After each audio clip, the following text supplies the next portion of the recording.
You have said, as recently as to my colleague Jen Psaki, I believe on Sunday, that you did not think this was a good idea. You didn't think it was warranted. What do you think today? Well, I think what I wanted to do was look at the evidence. And I said, I'll go where the evidence takes me. And I still want to look at the evidence. I'm going to get a briefing later in the week on what evidence links President, at the time, Vice President Joe Biden, to Hunter Biden's activities. I haven't seen that link yet. And so I'm reluctant to agree with Speaker McCarthy.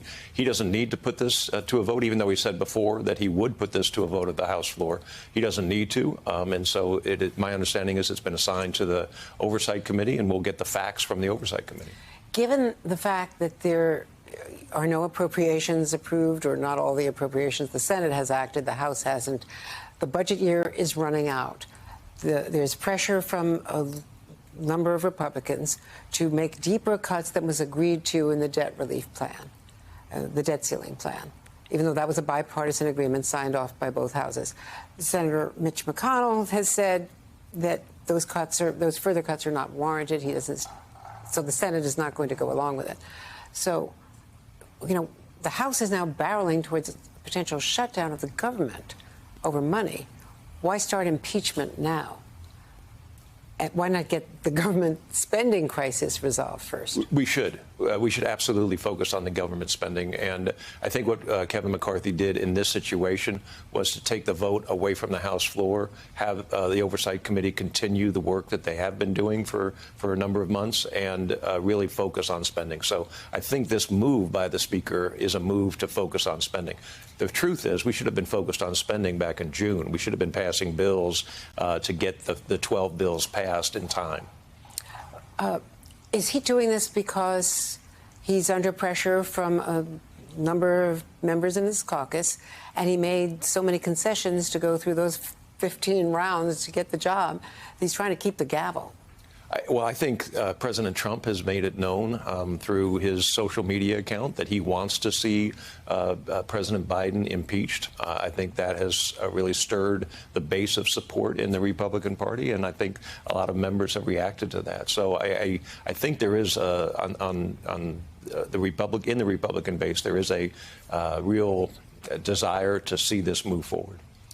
Would you prefer if the former president stayed out of this fight and let House members resolve it? You know, that's a preference. Whether I do or not, that's never going to happen. So I can see Donald Trump enjoying this moment, frankly, and it also distracts a little bit from the 4 indictments that he is facing at this time.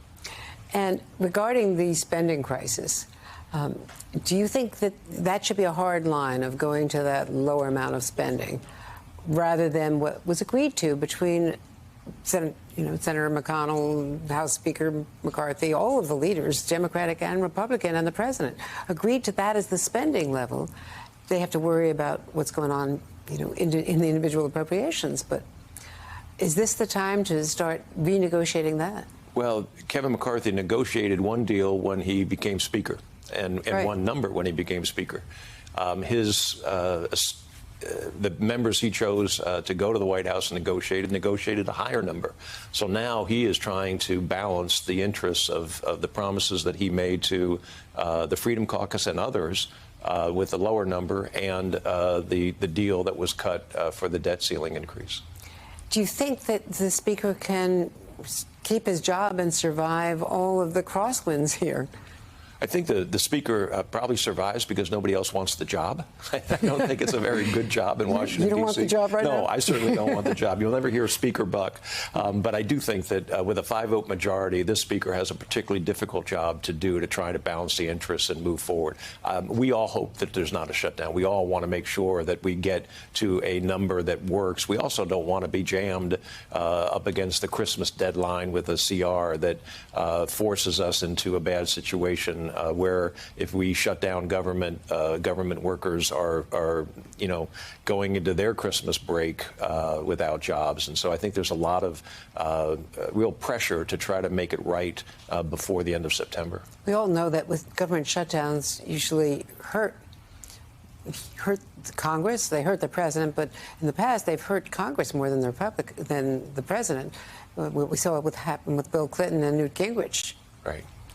They clearly Newt hurt Gingrich. Republicans more than Democrats, and we will be blamed. We are in charge in the House, and so if there is blame, it's going to come our way, and it's going to come our way right before a presidential election year. One question about a Senate matter, but it does affect all of us. It's because it affects national security. What do you think about Senator Tuberville putting that hold on the military? By the end of the month, we won't have a chairman of the Joint Chiefs because his job is over by October 1st. And you have 300 plus people, including service chiefs, as well as the chair of the chiefs, who have not been confirmed. Yeah, I think there's a lot of frustration in the Senate. I'm not in the Senate, so I'm really an observer from the other side of the building. But I think that what Senator Tuberville has done is to express his outrage over a particular issue within the military that President Biden issued an executive order on. And I think the two sides need to get together and they need to hammer this out. There's nothing that is more important in terms of the federal job than to secure our homeland, and that's done with the Defense Department. Hopefully this can move forward.